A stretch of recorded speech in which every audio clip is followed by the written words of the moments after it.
Então, bom dia, boa tarde, boa noite a todos que estão aqui presentes para mais essa aula da Sociedade Flor de Lis. Para vocês também que vão estar vendo aí também a parte gravada.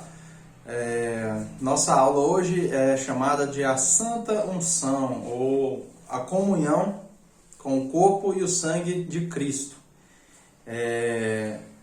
Hoje a gente vai estar gravando e ensinando como que se faz isso.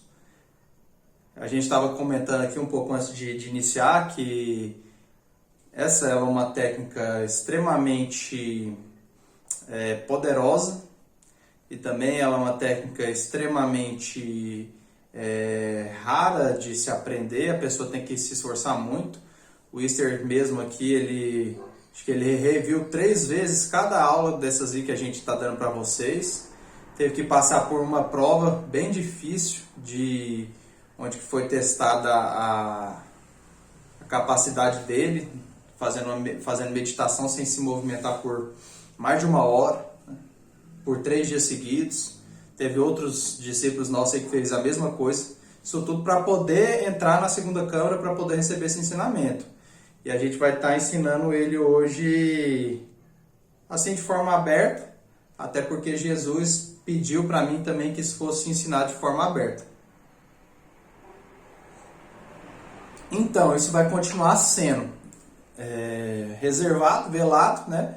Mas vai ficar no YouTube. Por quê? Porque dependendo de quem estiver procurando sobre esses assuntos e estiver preparado para receber, ele vai encontrar o vídeo explicando sobre, vai entender o vídeo e vai praticar, né? Não vai ter preconceito nem nada desse tipo. É uma forma também de estar auxiliando sem precisar definitivamente ensinar para uma pessoa que esteja preparada para aquilo. Às vezes a pessoa já está preparada para aquilo, mas ainda não tem o acesso. Aí chega o acesso, ela já entende esse conhecimento e já começa a praticar ele, né? Sem ter aquela necessidade de participar tipo da primeiro nível todinho, da primeira câmara todinha, até chegar nesse ensinamento. E vale lembrar para vocês que estão assistindo, que não viram todas as aulas, que essas aulas elas são complementares entre si, tá? Então elas são como se fosse um rosário. Cada ponta vai ligando na outra. Então, a aula da essência ligando na da consciência, a consciência ligando na da projeção, a projeção liga na eliminação do ego, a eliminação do ego liga no arcano, que foi a aula passada, o arcano liga nessa aula da Santa Unção. Então, são cordões ligando um no outro. Se vocês não pegam todas as aulas, vão pegando, escolhendo a que vocês mais querem ver, vocês vão ficar com conhecimento fragmentado, tá? Que nem na escola, você não tem como você aprender uma matemática... não tem como aprender ali uma matemática intermediária avançada se você não saber as continhas de mais, menos, vezes e dividir. Então você precisa saber o básico para poder desenvolver coisas mais avançadas. E esse caso nosso aqui ele é básico, mas também é extremamente avançado, porque é um ensinamento básico, mas ele também é um ensinamento que vai trabalhar coisas espirituais em vocês extremamente avançadas, que vocês não estariam trabalhando de outra forma. Porque a gente sabe que o corpo e o sangue de Cristo, Jesus fez isso para nos redimir dos nossos pecados, né? Boa noite, Abi, tudo bem? Desligar o microfone, tá? Quiser falar, pode escrever ou só perguntar aí, tá? Então Jesus ele fez isso para nos redimir dos nossos pecados. O sangue do Cordeiro de Deus que limpa os pecados do mundo. Então, estando comungando com o corpo e o sangue de Cristo, mesmo que a pessoa não esteja fazendo o trabalho de eliminação dos egos, que é importantíssimo também, já vai estar auxiliando a pessoa nessa eliminação dos egos, vai estar auxiliando a pessoa a levantar Kundalini, vai estar auxiliando a pessoa a se levantar só por estar comungando o corpo e o sangue de Cristo. Então, é chamado de Sagrada Unção. Esse é o termo que utiliza, né? Sagrada Unção. Por que Sagrada Unção? Unção essa palavra ela significa ato ou efeito de ungir, de aplicar óleo consagrado numa pessoa. Então é o efeito de, vamos dizer, tipo benzer, de colocar um manto na pessoa, de virar o óleo em cima da pessoa. De esfregar unto, gordura, untadura, né? Passar um produto na pessoa. Então, por isso sagrada unção, porque a pessoa ela vai ser ungida pelo corpo e o sangue de Cristo. É como se derramasse o manto de luz de Jesus sobre a pessoa. Então, por isso, sagrada unção. E isso aqui a gente conhece assim aqui na materialidade, nesse plano espiritual, como sagrada unção ou sagrada unção eucarística. No plano espiritual, se vocês falarem em projeção, esse termo lá, eles não vão entender, tá? Lá eles conhecem como transubstancialização. Esse é o nome que eles utilizam lá, tá? Falo por experiência própria. Teve uma vez que eu pedi lá e eles não entenderam o que era Santa Unção. Depois que eu mostrei para eles o que era, eles falaram, não, mas isso aqui a gente chama de transubstancialização. Então, acho que tinha mais alguma coisa, né? Transubstancialização crística, por exemplo.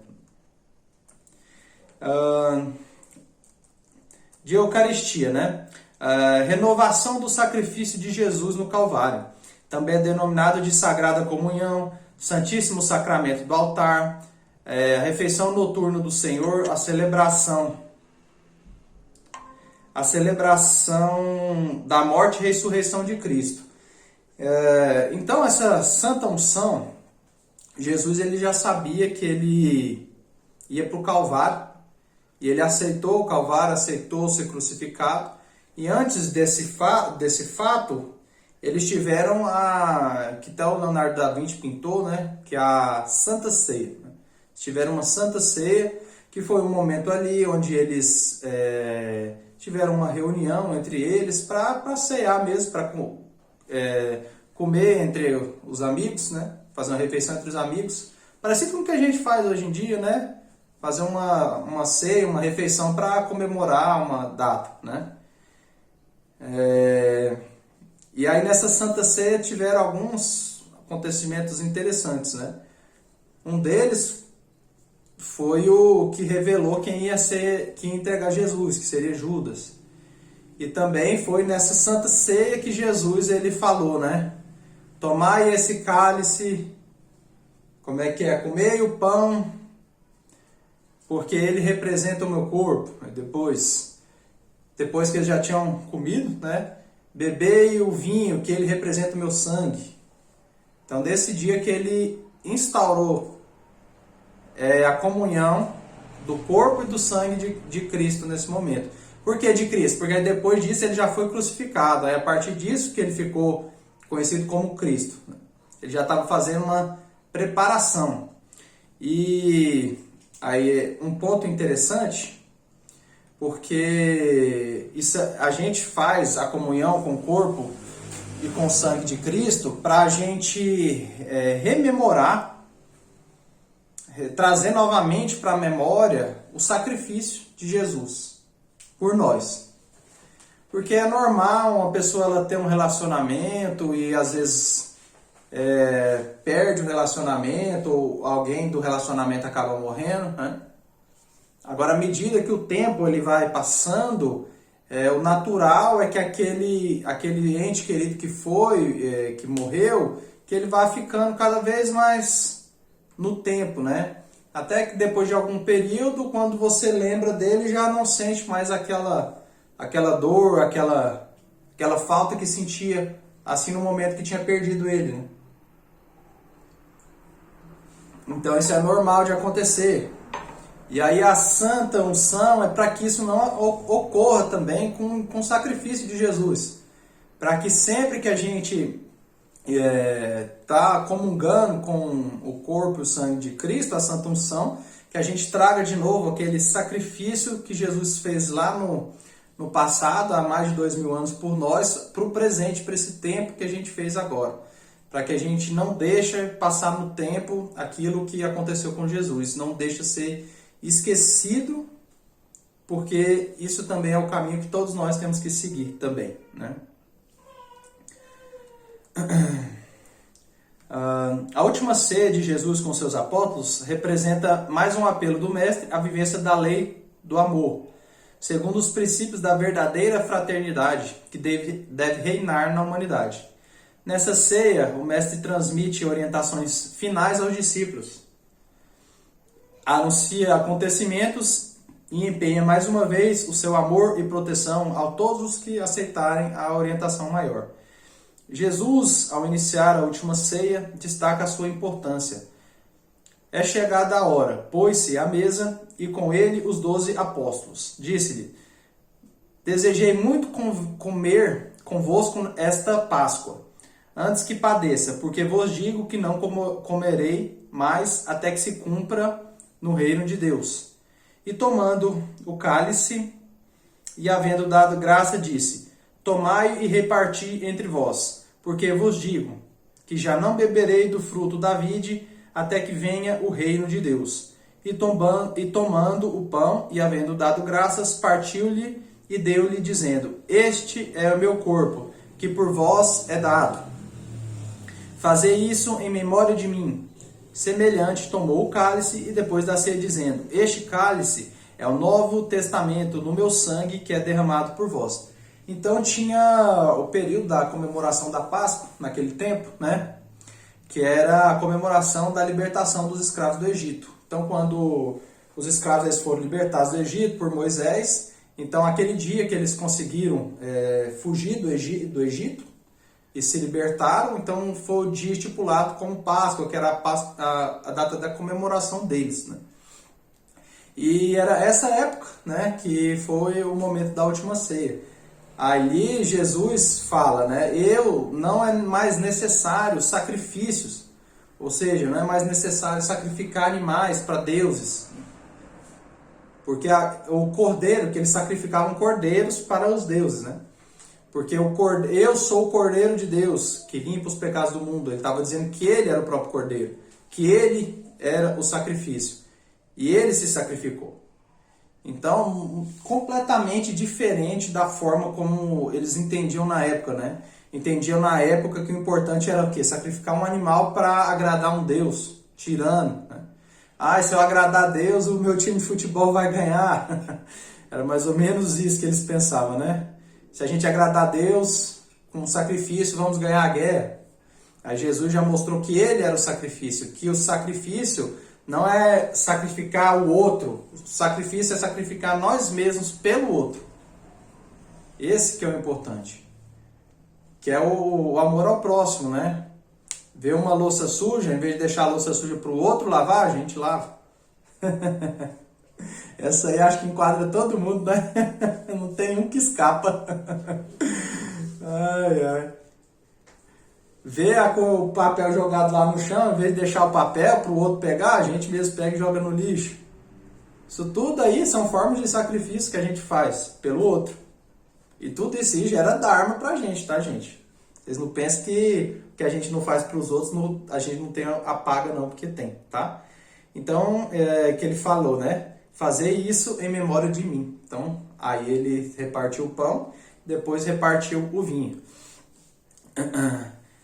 Deixar claro aqui para vocês, gente, que teve um problema aí nas traduções. Problema nas traduções não, teve um problema nas interpretações na Bíblia com esses passar de 2000 anos. Naquele tempo, não existia o vinho que existe hoje em dia, tá? Vinho que eu falo é esse vinho com teor alcoólico. Não existia esse tipo de vinho naquela época. Existiam outras drogas naquela época, existia. Mas vinho alcoólico não tinha. Então o que eles tinham naquela época era o vinho tinto, que é o que a gente conhece hoje em dia como o suco de uva tinto. Então olha só a diferença, né? Aí com o tempo foi passando, as pessoas elas foram modificando o vinho, descobrindo a fermentação alcoólica que o vinho tem, né? E formas de aperfeiçoar essa fermentação do vinho para gerar o álcool no vinho.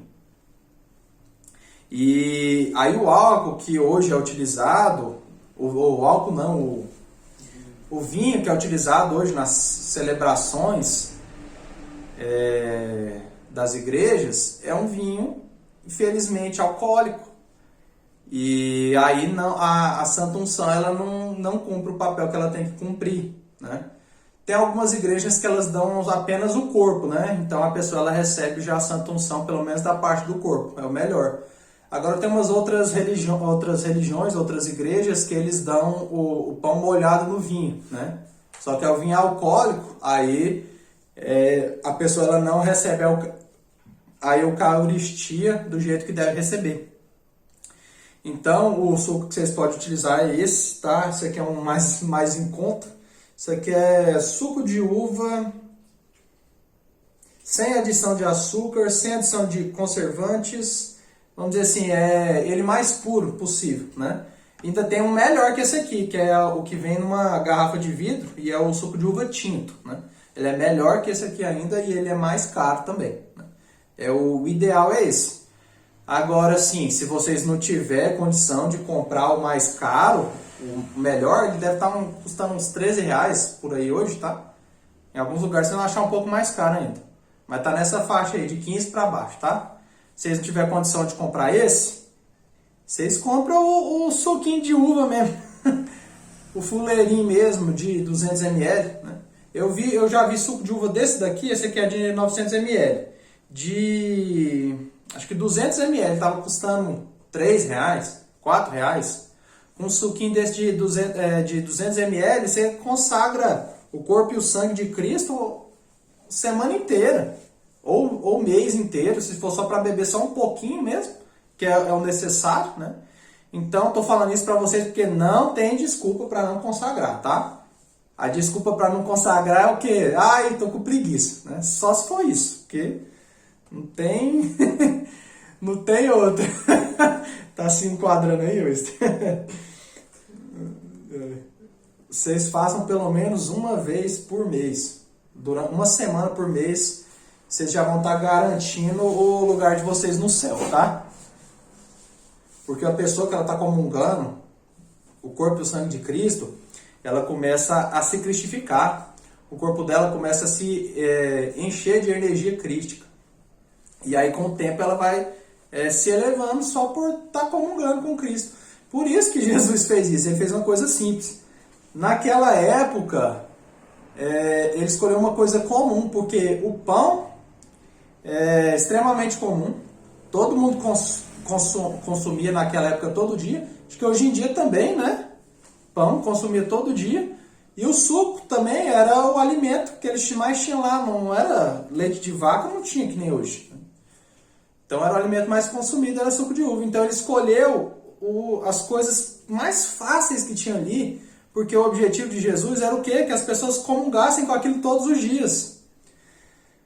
Aí agora eu vou fazer uma criticazinha aí para os padres, tá? Mas se tiver algum padre que me assistir depois, não leve para o lado mal não, tá?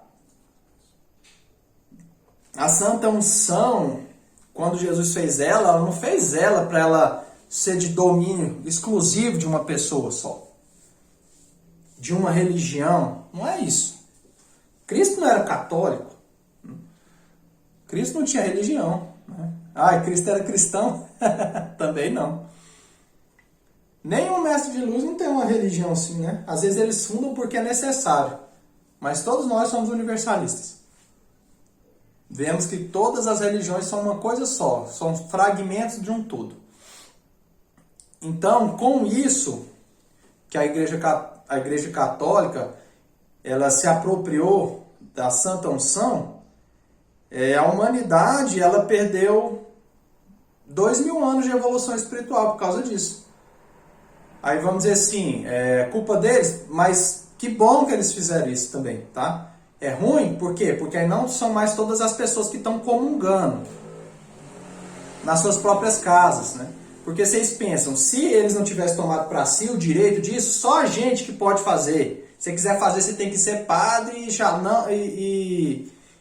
e ser preparado para isso, né? Claro que tem que ter uma preparação, claro que tem que ter, tá? Mas isso não é exclusivo deles, tá? Todo mundo, qualquer pessoa que estiver me assistindo aí, gravado, ou que estiver me assistindo aqui presente, todo mundo pode consagrar o corpo e o sangue de Cristo na própria casa. Eu vou ensinar como. Na sua própria casa, todos os dias, pode fazer. Não é uma vez por semana, quando vai na missa, pode consagrar todos os dias. Jesus fez isso, tá? Para que seja consagrado todo dia. Aí tem esse aspecto negativo, porque eles tomaram para si o poder, né? E com isso fortificaram a igreja deles. Por quê? Porque as pessoas vão na missa para quê? Para comungar o corpo e o sangue de Cristo. Se não tiver o corpo e o sangue de Cristo na igreja, vão lá para quê? Né? Não tem um porquê. Mesma coisa, culto da Jurema, culto da Ayahuasca e muitos outros cultos por aí. Só vão lá porque tem algo para comungar com o divino, né? Então, nesse sentido, que a humanidade perdeu 2000 anos de evolução. Porque se as pessoas, todos estivessem comungando por si só, com certeza em 2000 anos já tinha muita gente aqui que já tinha purificado já, tá, gente? Com certeza que já tinha. E aí o lado positivo da igreja é que, graças a Deus, eles estão fazendo isso também, né? Porque mesmo as pessoas não tendo acesso, pelo menos ali eles estão comungando com o corpo e o sangue de Cristo, né? Em algumas igrejas só com o corpo, em outras com o corpo e o sangue, né? Depende da religião aí, né? Mas pelo menos ali as pessoas estão tendo essa comunhão. E isso aí ainda é importante, e isso é algo produtivo, algo positivo que tem sido feito por parte da Igreja Católica. Acho que tem algumas igrejas evangélicas também que comungam. Mas eu estou falando das duas, não criticando elas, mas é porque elas são as duas principais que utilizam essa comunhão, né? A igreja gnóstica, ela fala a respeito, mas não usa. Vamos dizer assim, é um conhecimento que está meio escondido, oculto dos próprios gnósticos. Umbanda não usa, apesar de falar de Jesus, mas não aprofunda sobre Jesus também, né? Então a gente aqui da Sociedade Flor de Lis, a gente usa e ensina como que usa também, né? Porque facilita muito. Com a comunhão crística, a pessoa pode despertar todos os poderes espirituais dela. Pode abrir o terceiro olho dela, pode abrir os olhos espirituais, pode se levantar com Kundalini só por estar comungando com Cristo. Em resumo, comungou com o corpo e o sangue de Cristo, automaticamente a pessoa se eleva espiritualmente. Por estar comungando com o corpo e sangue de Cristo, os egos eles também podem ser eliminados só por estar comungando. Mas isso tudo vai dar do terceiro fator da evolução da consciência, que é sacrifício pela humanidade. Vai depender de quanto a pessoa está se esforçando pelo próximo e está comungando com Cristo. Aí essas coisas vão acontecendo automaticamente, tá? E se não estiver fazendo isso, pode utilizar o corpo e o sangue de Cristo para eliminar os egos, para pedir para Kundalini, só que aí tem que fazer um processo para isso, tá? Kundalini eu dei aula na semana passada sobre ela, tá? Então fazer isso em minha comemoração. E assim, seguindo o sendeiro de santidade, preparamos-nos para a Epifania, realizarmos em nós o Cristo. A necessidade de que o iniciado ore diariamente a Deus. Toda oração deve ir acompanhada de uma taça de vinho e de um pedaço de pão. Façam isso em minha memória, disse nosso divino Salvador. Essa parte que eu expliquei, né? Os padres romanos monopolizaram a Santa Unção e, devido a isso, a pobre humanidade perdeu 20 séculos sem ela. Orem sempre, meus irmãos, e logo partam o pão e bebam o vinho. Vinha aqui o suco de uva tinto, tá? Este solene ensinamento devo ao anjo Aroque, anjo de mando. Cada pessoa pode, a sós, orar e perseverar na participação do pão e do vinho. A oração mais poderosa é a do... A oração mais poderosa é a... Pai Nosso. A oração do Pai Nosso. O pão e o vinho ficarão sempre sobre um pano limpo e perfumado. O pão e o vinho sozinho se podem levar à boca depois da oração. O pão e o vinho entram em nosso organismo humano, impregnados de átomos crísticos que vêm despertando todos os nossos poderes ocultos. Então, essa é a Santa Unção. Eu vou fazer ela aqui, gente, para mostrar para vocês. Não sei se vai tá pegando aqui na câmera, Wister. Aqui na mesa não, né? Só um pedacinho do copo. Vou ter que fazer, levantá-la assim para mostrar para vocês. Mas aí eu vou narrando, tá? Você pode também fazer o seguinte. Vou colocar para cá e você traz ele para cá, tá? E esse outro aqui eu vou ver aqui como é que eu faço. Estamos sem o paninho, né?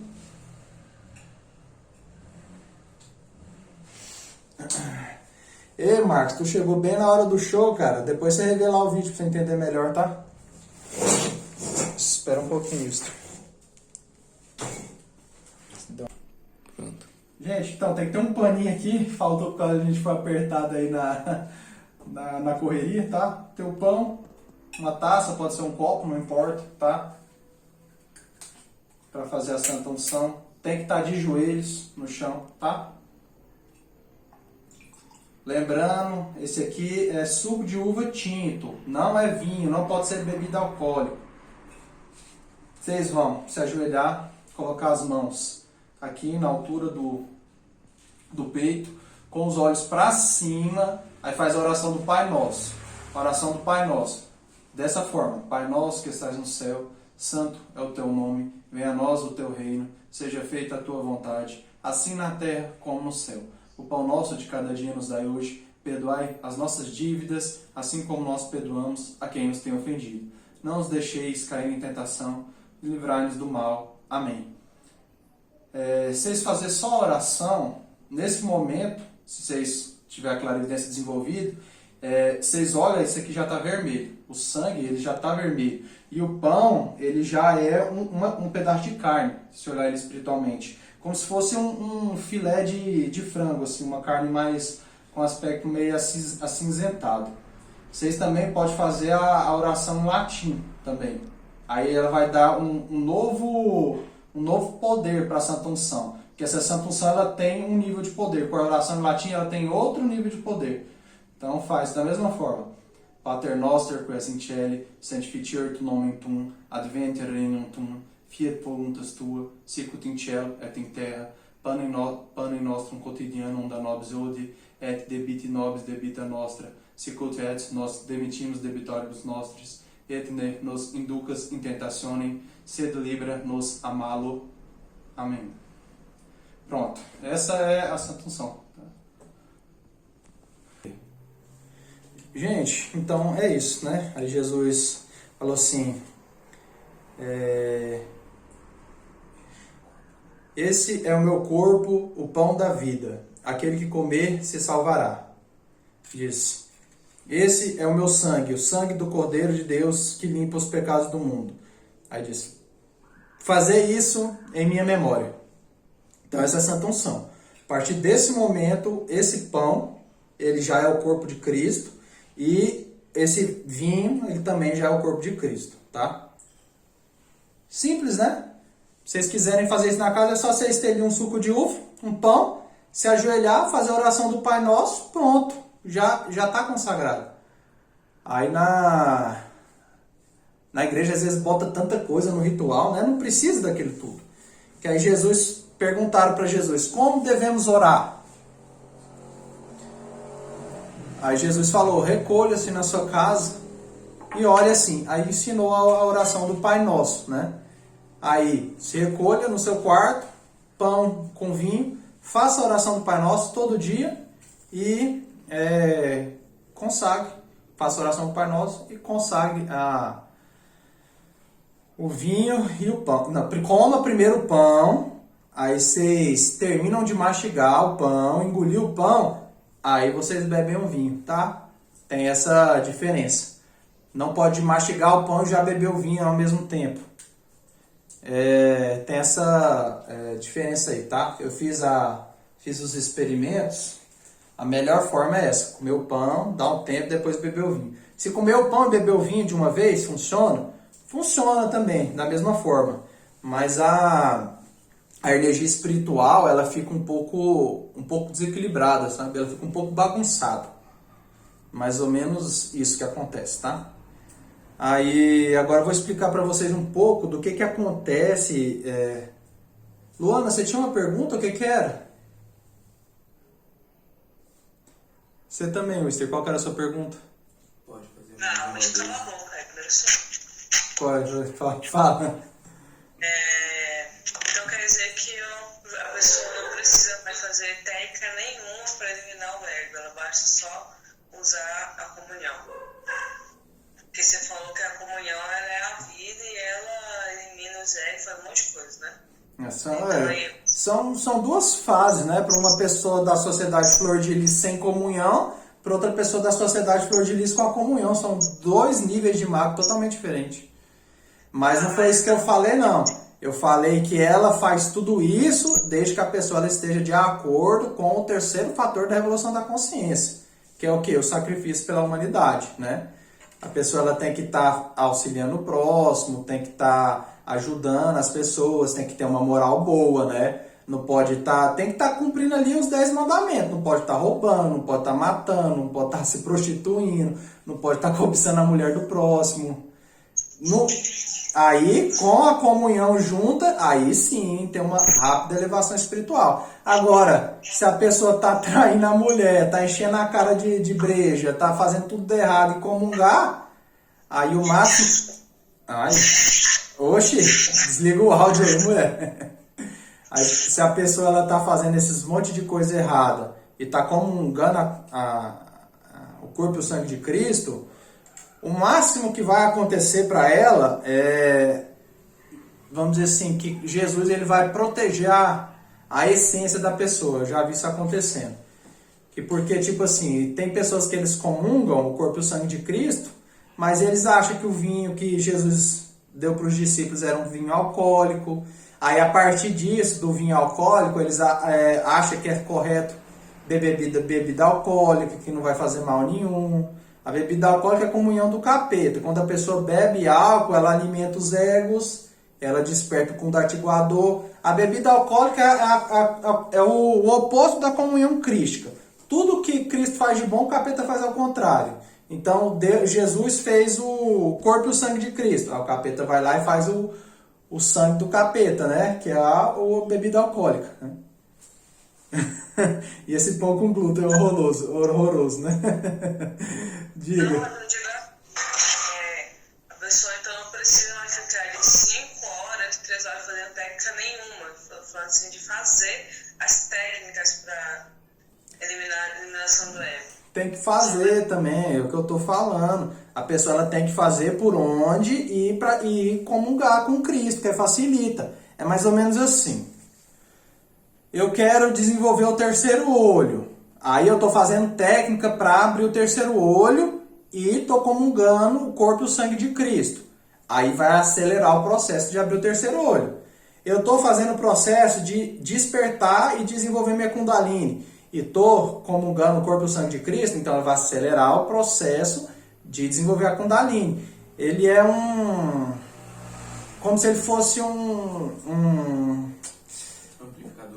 como se fosse um amplificador para qualquer técnica que a pessoa estiver fazendo. Então, o que a pessoa estiver praticando, se ela beber o corpo e o sangue de Cristo, vai acelerar aquele processo, dependendo do que ela está fazendo. E de acordo com isso, ele está falando aqui, de acordo com os méritos do coração. Por exemplo, quando eu estava fazendo trabalho para levantar a Kundalini e comunguei o corpo e o sangue de Cristo, algumas Kundalinis minhas foram levantadas com essa comunhão. Por quê? Porque eu já estava fazendo aquele processo, né? E claro, né? Cumprindo todos os 10 mandamentos e tendo mérito para aquilo. Quando eu estava desenvolvendo os corpos de luz e estava comungando o corpo e o sangue de Cristo, ele auxiliou a construir aqueles corpo e sangue de Cristo. Então ele é uma alavanca de técnicas, né? E se a pessoa ela não tiver... que é hoje em dia como está a religiosidade das pessoas, infelizmente, né? Se dizem católicos, mas a única coisa que eles fazem é ir na missa, né? Às vezes nem isso não faz, né? Eu sou católico. É mesmo, é não praticante. Ai, ai. Pra quê, né? Só pra pessoa saber que ele acredita no céu e no inferno, né? Mas não é católico de verdade, né? Aí, essas pessoas que não faz nada, não pratica nada de religiosidade, não faz técnica nenhuma, bebe a bebida alcoólica e vai na missa, aí o que que o mestre faz? Eu dei aula sobre a essência, né? Que ela é uma espécie de uma chama, de um fogo. Então, a energia do corpo e do sangue de Cristo, ela envolve a essência e faz como se fosse uma cúpula de proteção, um manto de luz de proteção em volta da essência. Porque quando a pessoa ela bebe o álcool, bebida alcoólica, o álcool ele começa a atacar diretamente a essência da pessoa e vai matando a essência com o tempo, até a essência ela morrer. Então, se a pessoa ela bebe a comunhão crística, ela vai ser perdida pelo álcool do mesmo jeito, mas a essência dela, pelo menos a essência, se mantém preservada. Então, para vocês verem assim, quão grande é a misericórdia, a piedade de Jesus, né? Mesmo a pessoa estando toda atrapalhada, só dela comungar o corpo e o sangue, ele pelo menos já vai ter a essência dele preservada da eliminação. Então isso aí para mim é uma piedade divina muito grande, que a humanidade está por aí, né? Já cansei de ver gente que bebe, mas como um gaúcho, né? Pelo menos vai ter essa preservação aí, né? Qual que era a sua pergunta, gente? Se tiver pergunta, pode escrever aí ou perguntar, tá? Wister, qual que era a sua pergunta? Pode fazer a consagração mais de uma vez por dia. Então, o Wister falou se pode fazer a consagração mais de uma vez por dia. Olha, eu prefiro que vocês façam uma vez por dia, mas eu acho que eu e a Luana chegou a fazer umas 3 vezes por dia, né? O desenvolvimento espiritual não deu problema não, viu? Não deu problema nenhum não. Agora experimenta.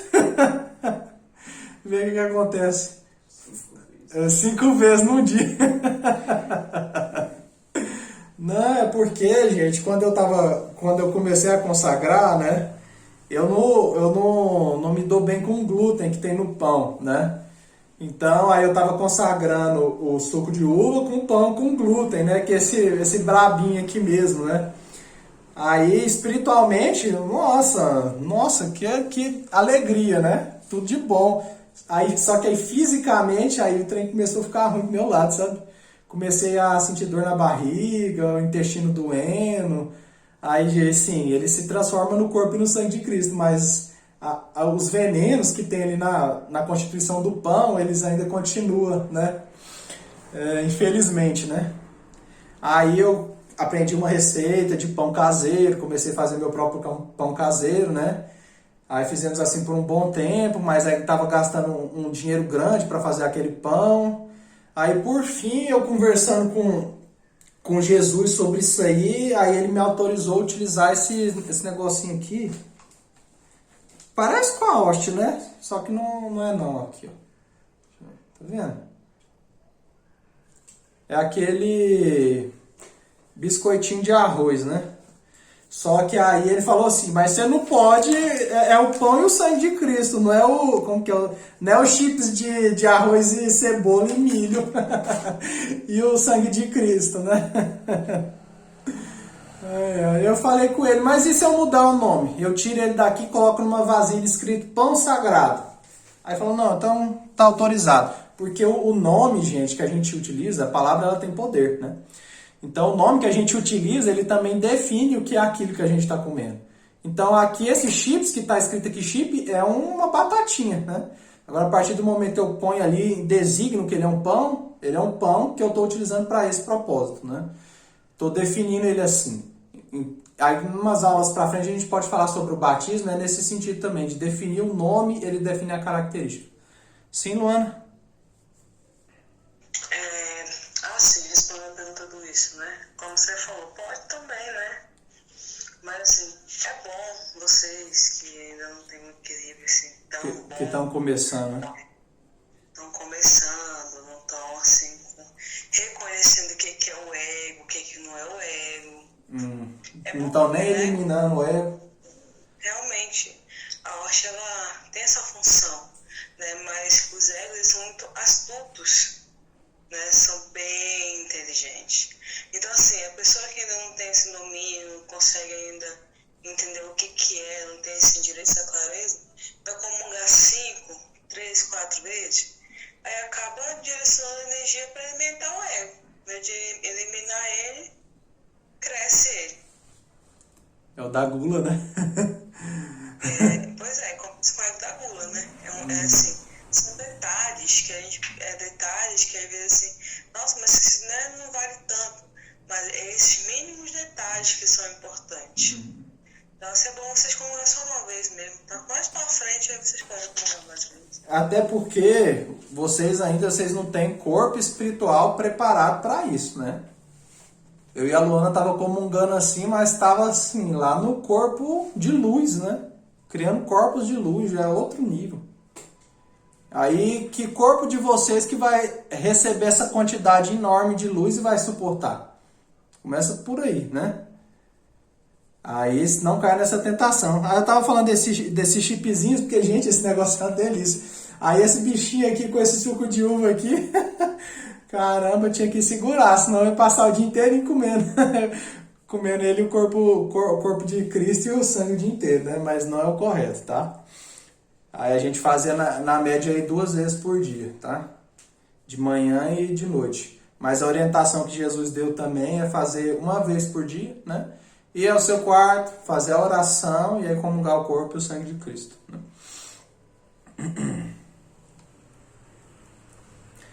Essa aqui também é uma técnica, né? A gente passou um bocado de técnica para vocês. Todas são importantes, nenhuma é melhor que nenhuma outra, tá?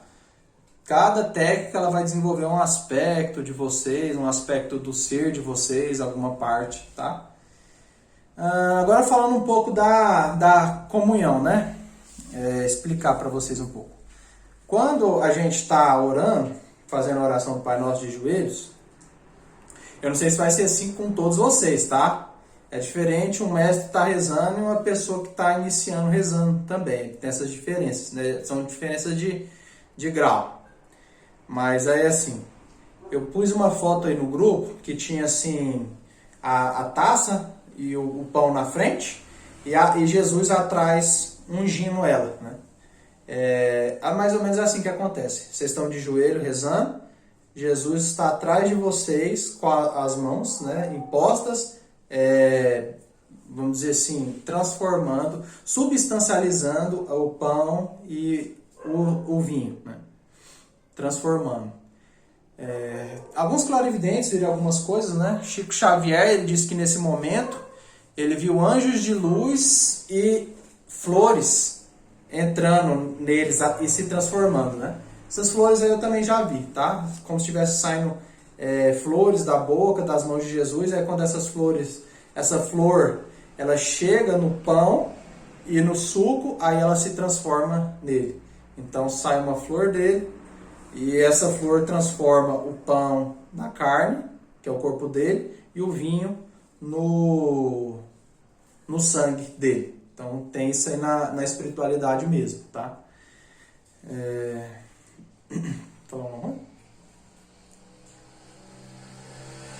Nessa parte dessa transformação, né?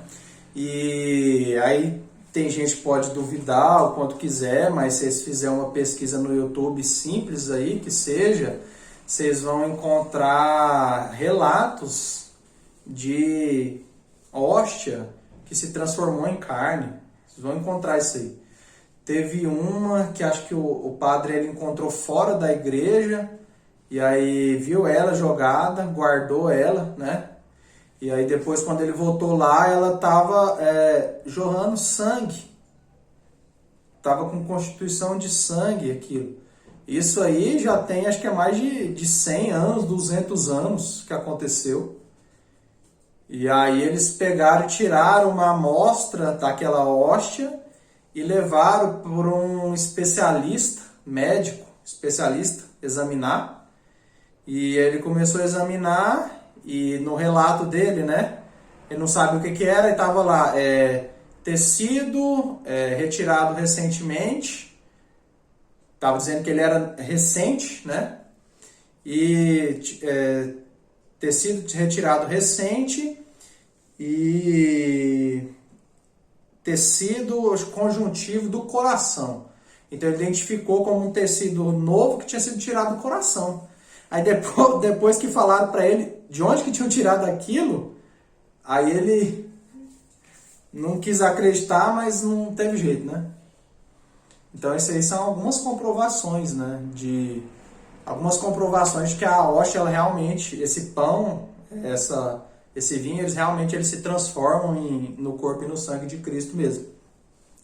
E tem alguns milagres assim que acontecem. Comigo, ele não se transformou no corpo nem no sangue assim para eu ver, né? Ainda não tive esse direito de ver isso, né? Fisicamente, porque espiritualmente eu vejo. Mas um dia, eu e a Luana, a gente estava sendo rodeado por um tanto de energia de inveja, de pessoas aí, invejando relacionamento. Achei que nem acontecia, mas às vezes acontece, a pessoa nem sabe o que está fazendo e às vezes inveja sem querer, né? Aí eu deixo uma quantidade de hóstia já consagrada ali, guardada, né? E fechada, lacrada, né? E aí um dia eu comunguei, deixei ele fechado. E aí quando a Luana chegou para olhar, tinha 2 baratas trancadas lá onde que estava a hóstia e não tinha como elas ter entrado lá. Não tinha como. Aí ela se assustou, abriu o negócio, né? Mexeu para ver se as baratas saíam, elas ficaram lá paralisadas, como se estivessem mortas. Ela achou aquilo muito estranho. Aí ela virou para pegar um negócio para tirar elas. Quando ela voltou, elas tinham desaparecido. Aí, naquela noite, a gente começou a ouvir uns barulhos lá perto da cozinha, de onde ela estava, né? Tranquilo, mano. Depois você assiste aí a gravação. A principal parte já foi, né? Eu vou só rezar o Pai Nosso e ensinar o que ele acontece em cada parte dele. E aí começou a acontecer uns barulhos lá. E aí fomos olhar espiritualmente, era aquela energia da inveja, ela tinha se condensado e se transformado numa criatura. E aí, para ela não atingir a gente, né, aquela energia, a hóstia consagrada puxou aquela energia para ela. E aí, quando ela chegou na hóstia, a energia, ela ganhou a forma verdadeira dela, ela se transformou em 2 baratas. Né? Então, é bom ter a hóstia consagrada em casa. Porque ela é uma barreira de proteção contra energias maléficas da pessoa. Então, por exemplo, se alguém faz uma macumba, uma magia negra contra alguém, e a pessoa tem uma hóstia na casa, a magia ela não acerta a pessoa, ela acerta a hóstia. A hóstia defende a pessoa. Então, isso aí é extremamente interessante, né? E isso aí eu, sim, vi acontecendo, né?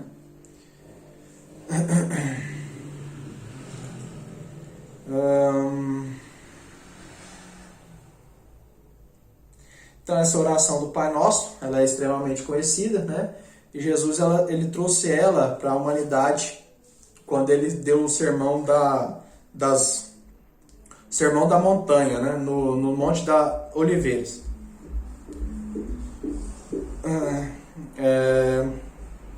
A oração sagrada ensina nosso Senhor Jesus Cristo, que ensinou nosso Senhor Jesus Cristo, Logos, é poderosa porque é benéfica à alma e ao corpo de todos aqueles que a praticam. O Pai Nosso é dividido em 7 petições, as quais conectam nossa pessoa humana ao nosso real ser divino. Sabemos que temos 7 corpos e também 7 chakras principais, chamados de igrejas do Apocalipse.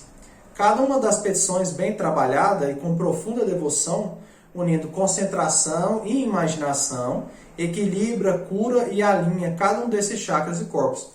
Então não é só fazer a oração de qualquer jeito, tem que estar ali concentrado na oração e fazendo ela com devoção a Jesus também, tá? Isso tudo, gente, transforma a oração, tá?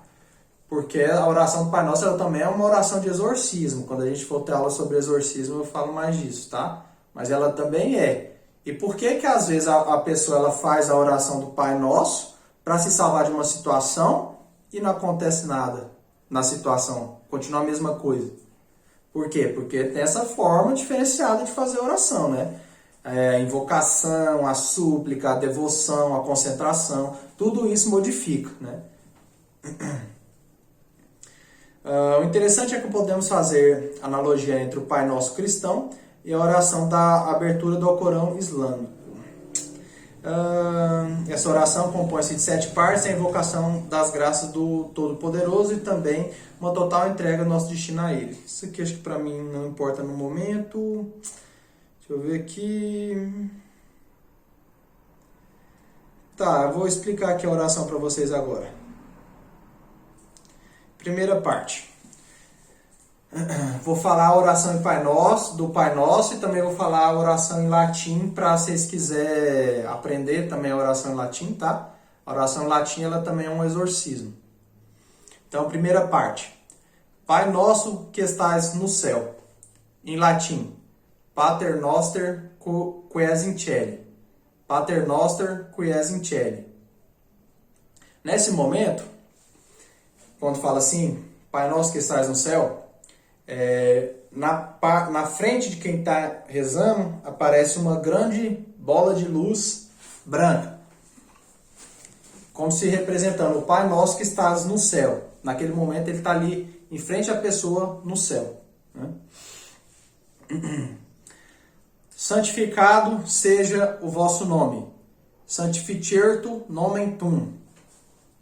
Santificertu nomen tuum. Santificado seja o vosso nome. Ou eu rezo também, santo é o teu nome, tá? Pode ser santificado, santo, tem essas diferenças, tá? Santificado é o teu nome. Então, nesse momento, a luz branca que está em cima da pessoa, ela ganha uma coloração dourada. E começa a aparecer vários dourados assim em volta de toda a esfera de luz. E aí começa a irradiar flashes de luz dourada em cima da pessoa que está rezando. Por isso que quando fala assim, santificado seja o teu nome. Então é uma luz de Deus, Deus está ali. A partir daquele momento já sendo santificada aquela luz. Venha a nós o nosso reino. Venha a nós o vosso reino. Advenite regnum tuum. Advenite regnum tuum. Tipo, advenite regnum tuum. Venha a nós o vosso reino. Quando fala isso, a luz ela desaparece. E aí aquela luz amarela, a gente já se vê dentro dela. Aquela luz branca. A gente já vê como se eu estivesse dentro dela agora. Tudo branco. Toda a sala toda branca. Em luz. Como se toda a sala agora que fosse em luz branca. Seja feita a vossa vontade. Então fala fiat voluntas tua. Fiat voluntas tua. Seja feita a sua vontade. Nesse momento, aí a luz ela volta para o céu de novo. Aí fica ali aquela luz. Como se saísse dela um fio de luz que liga com o nosso chakra coronário. Fica ligado com toda a nossa cabeça. E sai dela uma energia que permeia o ambiente, como se mostrando assim que quem reina ali é aquela luz. Se tentar entrar um outro ser que não é para entrar, ele fica sobre o domínio sobre o domínio de Deus, porque só pode ser feita a vontade como Deus quiser. Só pode ser como Deus quiser. Então, por isso que ela é uma oração para exorcismo também, né? Seria como se o ser inferior, ele sentisse uma pressão muito forte em cima dele. Eu já estou sentindo, eu nem sou inferior. Não que nesses demônios, né? Vou comungar o sangue, né? Nossa, gente, que delícia isso aqui. Jesus acertou, viu? Quando ele escolheu o sabor. Teve outros mestres que acertou no efeito, mas errou o sabor, né, Wister? Ai, ai. Ai, seja feita a nossa vontade. Assim. Assim na terra como no céu. Em latim, sicut in terra et in céu. Deixa eu confirmar aqui, Padre. Sicut in cielo et in terra. Perdão, tá, gente? Assim na terra como no céu. Sicut in cielo et in terra. Que eu faço a oração inteira, né? Fazer ela assim em parte, aí tem que trabalhar aqui um pouco a cabeça. Aí a luz, ela age de duas formas diferentes. Ela faz uma ligação dela com a terra e faz uma ligação dela com o alto também. Ela como se estivesse ligando a terra com o céu e o céu com a terra. Fica uma ligação dupla nessa parte. Assim na terra como no céu. Próxima, 5. O pão nosso de cada dia nos dai hoje. Né? Aí em latim, panem nostrum quotidianum da nobis hodie. Panem nostrum quotidianum da nobis hodie. Quando fala isso, aí a luz que ela estava no céu, ela vem para na nossa frente e aí ela começa a alimentar a gente, principalmente pelo coração, como se esse pão nosso não fosse esse pão mesmo que a gente vai comer, né, o corpo e o sangue. É como se o pão nosso fosse a própria luz, como se o pão que ele está falando, o pão nosso de cada dia, fosse a luz de Deus alimentando a gente. Então a luz dele começa a nos alimentar. Sim? O Easter perguntou se seria tipo prana. Olha, o prana ele tem uma ligação com a energia de Cristo também, tá? Só que isso aqui, o prana ele fica em cima de nós, né? Ele fica assim um pouco aqui acima. E aí ele alimenta todo o corpo, né? Aí nesse caso a luz ela tá na frente, saindo de dentro dela tipo um cordão umbilical ligado no coração. E aí a luz sai dela e entra no coração. Então é um pouco diferente do prana. Mas, consequentemente, por ela estar alimentando o corpo físico, ela alimenta o prana também. Então, com isso aí, gente, já tem a possibilidade de aumentar o tempo de vida da pessoa. Claro, né? Se ela não comer, se ela se alimentar bem também, né? Tem alguns yogis que eles praticavam meditação e por meio da meditação eles entravam em contato com essas energias espirituais que alimentavam o corpo físico deles. E depois que eles morreram, o corpo deles permaneceu intacto por muito tempo. O próprio Yogananda aconteceu isso. Já tinha 14 dias que o corpo dele estava lá e eles estavam deixando o corpo dele lá. O corpo dele não estava fedendo, estava intacto, já tinha 14 dias que tinha morrido. Incorrupto? Não, é uma purificação que o espírito pode fazer no corpo, né? Então isso aí ele eleva o corpo. Porque hoje em dia, gente, um dia no outro, pelo amor de Deus, né? 6. Perdoai nossas ofensas, assim como nós perdoamos a quem nos tem ofendido. Então, isso aqui, a oração original do grego, do latim, ela fala: perdoai as nossas dívidas, assim como nós perdoamos os nossos devedores. Porque a lei kármica é dívida que a gente tem, tá?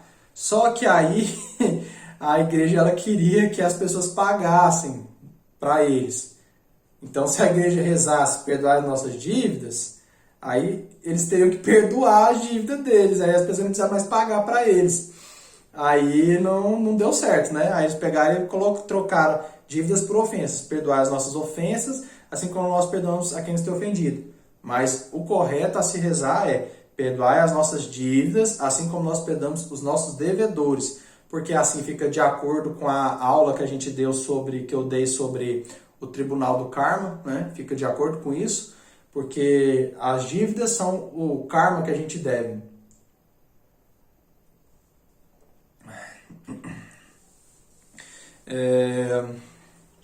Então, perdoar as nossas dívidas assim como nós perdoamos nossos devedores. Fica assim. Só um momentinho.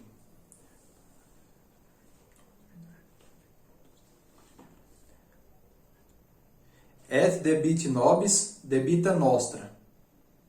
Et debite nobis, debita nostra. Essa é a parte de perdoar as nossas ofensas, ou perdoar as nossas dívidas. Et debite nobis, debita nostra. Assim como nós perdoamos a quem nos tenha devido. Sicut et nos demitimos debitoribus nostris. Sicut et nos demitimos debitoribus nostris. Grande essa parte, né? Próxima parte. Pai nosso que estás no céu.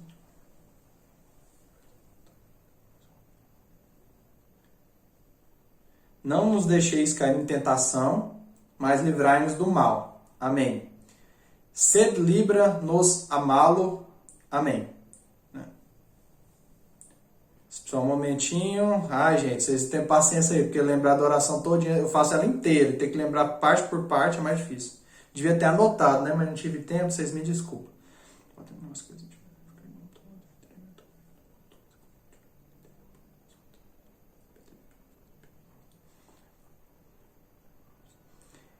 Et ne nos inducas in tentationem, sed libra nos amalo. Sed libra nos amalo. Amém. Então, é essa. Fazendo ela toda, né? Pater noster, qui es in cieli, sanctificetur nomen tuum, advenit in regnum tuum, fiat voluntas tua, sicut in cielo et in terra, panem nostrum quotidianum da nobis hodie, et debite nobis debita nostra, sicut et nos demitimos debitoribus nostris, et ne nos inducas in tentationem, sed libra nos amalo. Amém. Essa palavra amém, ela tem a origem nela em Amon. Então tem uma forma correta de pronúncia. Antigamente, no Egito, as pessoas elas faziam reverências ao deus Amon, que é um deus corrupto das trevas.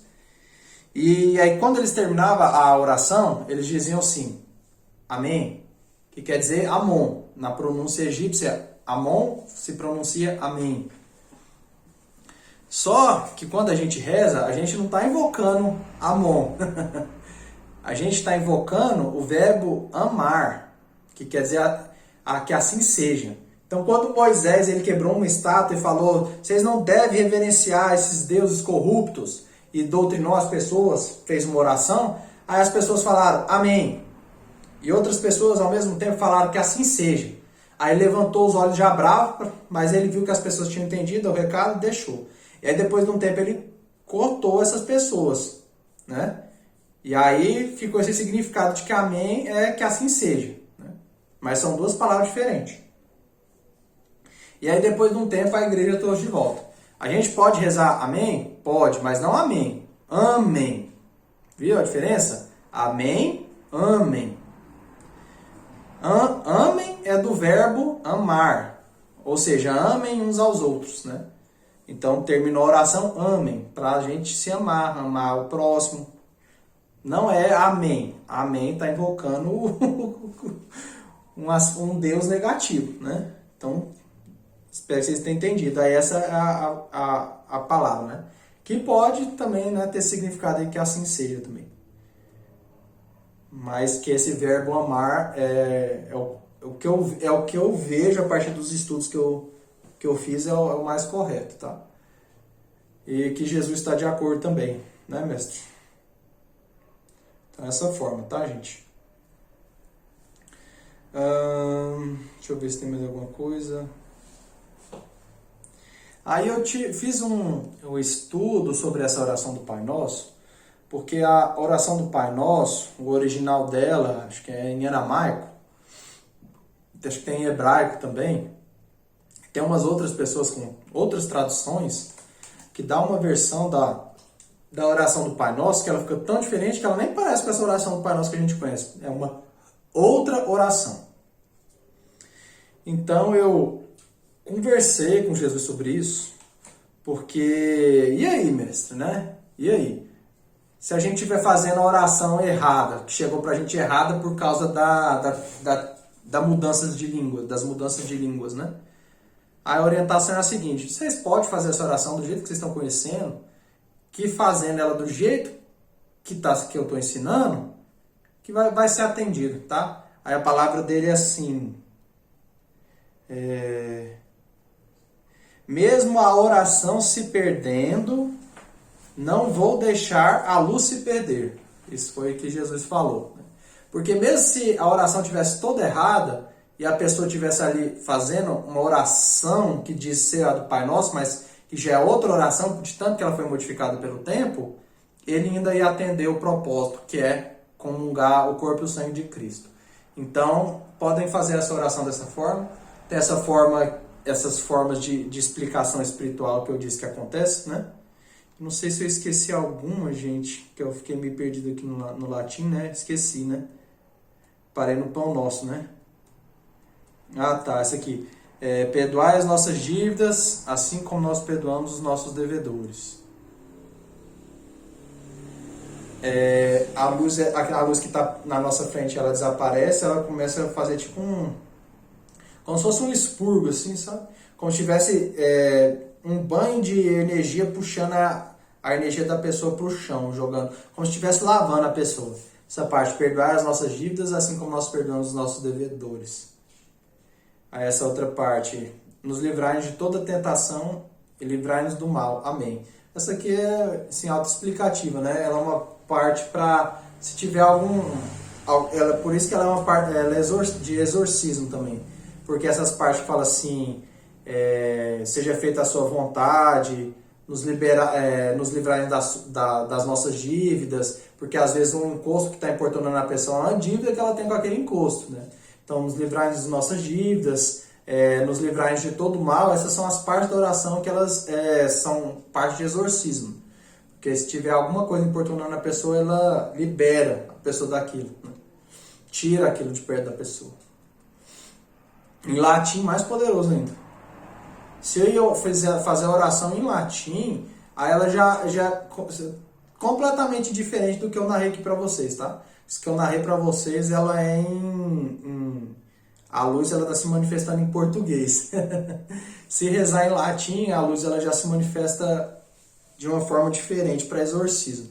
Para começar, ela já não aparece branca, ela aparece vermelha. Então, para vocês terem uma ideia. Já é uma forma diferente. Então vocês podem rezar essa oração dessa forma que ela vai funcionar, tá? Mesmo que Jesus ele não vai deixar a oração se perder, tá? Não vai deixar a luz se perder. Então sempre ela vai estar funcionando. O rito do Kiddush, a bênção do pão e do vinho, era como uma forma de santificação iniciada por Melquisedeque.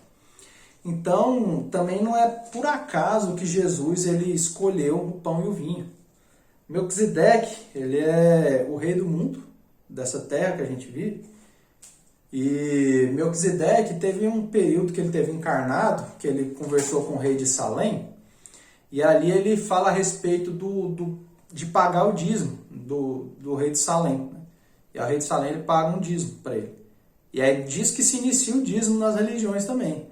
E na espiritualidade, quando a pessoa ela chega num alto grau de hierarquia, que ela tem que acertar as contas com o tribunal do karma, é tudo pela lei e pela ordem de Melquisedeque, que ele tem que quitar as dívidas com os senhores da lei. Qual que era? Tem um nome deles que eu não estou lembrado agora. São filhos de... não lembro. Né? É um dos trabalhos de Hércules. E aí Jesus ele age também pela ordem de Melquisedeque também. Não seguindo as ordens dele, né? Não que ele não siga se for necessário, né? Mas a ordem de Melquisedeque no sentido assim de uma, tipo aqui, sociedade flor-de-lis, né? De uma hierarquia, né? Tipo, Jesus ele também é da descendência de Davi, né? Então são sim os nossos ancestrais, né? Os ancestrais de Jesus. Porque Jesus ele não veio para destruir a lei. Ele veio para dar seguimento para ela. para dar seguimento à lei dos profetas. Então ele deu seguimento às leis de Moisés, às leis de Elias, né? Também deu seguimento a João Batista, também deu seguimento a Melquisedeque também, e alguns outros que a gente nem conhece, né? Deu continuidade também aos essênios, que muita gente nem conhece, né? Os sacerdotes curadores. Cada avatar que ele vem para a Terra para trazer uma nova mensagem de Deus. Jesus, ele não é um avatar. Ele não vem trazer uma mensagem de Deus. Jesus, ele vem confirmar e acrescentar a mais nas mensagens de todos os avatares. Que eu não sou Jesus, mas é o processo que eu estou fazendo também, tá? Eu não estou trazendo uma boa nova que nem um avatar trouxe até agora. Eu estou retrazendo as mensagens dos avatares e estou acrescentando elas. Porque essa mensagem aqui ela foi trazida pelo mestre Samael. Só que foi muito pouco. Ele trouxe ela muito pequena, não acrescentou ela, não desenvolveu naquele momento, né? Não esmiuçou ela, que eu estou fazendo agora. E a Santa Unção ela é para todos, tá, gente? Não tem tipo assim, esse pode, esse não pode. Vocês podem fazer ela na casa de vocês, aí vocês comungam ela primeiro e depois pode distribuir para a família de vocês. O Esther tem feito isso, eu também tenho feito aqui em casa. Não pode ser feito um doido, né? Sai na rua, gente, pão! Isso aí não pode, tá? Sempre sendo discreto também, tá? Pergunta pra pessoa se ela quer ser entregue, né? Quem que é que vai negar pão e vinho, né? Às vezes vocês têm na família de vocês uma pessoa que tá toda atrapalhada.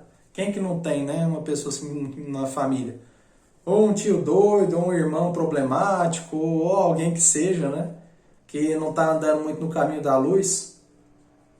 Vai ali, dá um pão para ele, com vinho para ele comungar. Ele não vai saber nem o que é, mas já vai estar fazendo um trabalho espiritual para ele não se perder.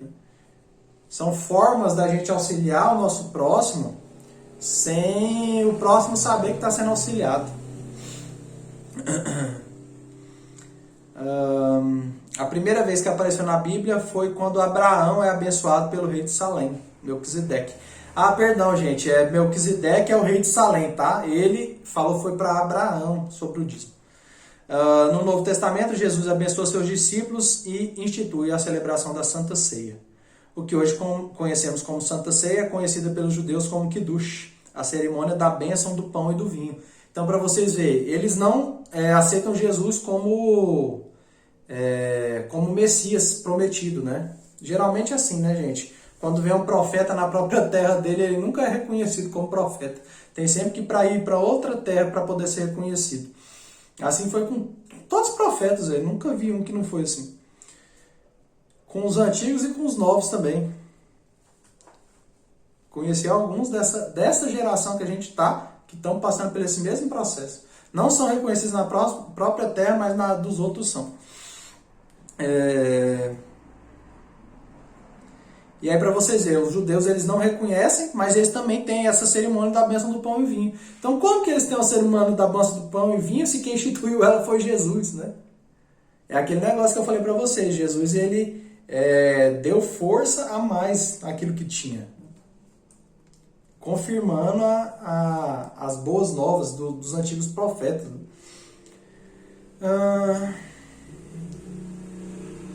Gente, então é isso, tá? Não sei se vocês têm alguma dúvida aí, se entenderam claramente. Mas em resumo é isso, tá? Agora eu espero que vocês estejam praticando, tá? A cerimônia do pão e vinho, só um momentinho, ela é diferente, tá? Porque em cada nível de ser, ela pode ser comungada. Então, é diferente você comungar ela aqui na Terra. Você pode comungar ela em projeção astral, você pode comungar ela em ginas, você pode comungar ela em projeção mental, em projeção causal, em projeção búdica e projeção ática. São níveis de comunhão com Cristo cada vez mais altos.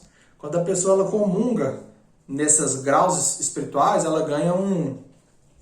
Qual que é o nome daqueles negócios de exército que eles colocam assim? Tipo um... tipo uma medalha, né? Um decalque, um título, né? Ela ganha um título por ter comungado o corpo e o sangue de Cristo naquele reino elevado espiritualmente. E tem algumas modificações. Eu vou deixar para vocês sentirem, tá? Mas quando a pessoa ela comunga, o corpo dela se transforma em luz. E tem também uma unificação de tudo que está nela. Então, primeira vez que eu comunguei, já tendo clarividência mesmo, eu fiquei assim, maravilhado. Porque antes eu comungava assim, mas não tinha nada para ver realmente, né? Achava às vezes, sabia que tinha efeito, porque eu sabia que o Chico Xavier disse que viu as flores de luz transformando ela, né? Então eu sabia que tinha um efeito, mas não sabia que era tanto, né? E aí quando eu comunguei pela primeira vez, gente, que beleza, senti seu corpo virar luz. E aí eu olhava para o meu interior, eu não via ego, os egos simplesmente tinham desaparecido, não via olhos espirituais, não via Kundalini, não via nada, só via luz. É como se eu tivesse me transformado em só luz, como se fosse a integração. O mestre Gabriel diz que um dia a gente vai se unir a Deus como uma gota de azogue, né? Vai chegar uma gotinha, chega perto da outra, se une e vira numa só, né? Durante a comunhão crística é isso. Você deixa de... Você se une com Deus naquele momento ali. Você está unido com Jesus. Então, naquele momento, você é Jesus. Então é isso aí, gente. Fique com Deus. Até a próxima.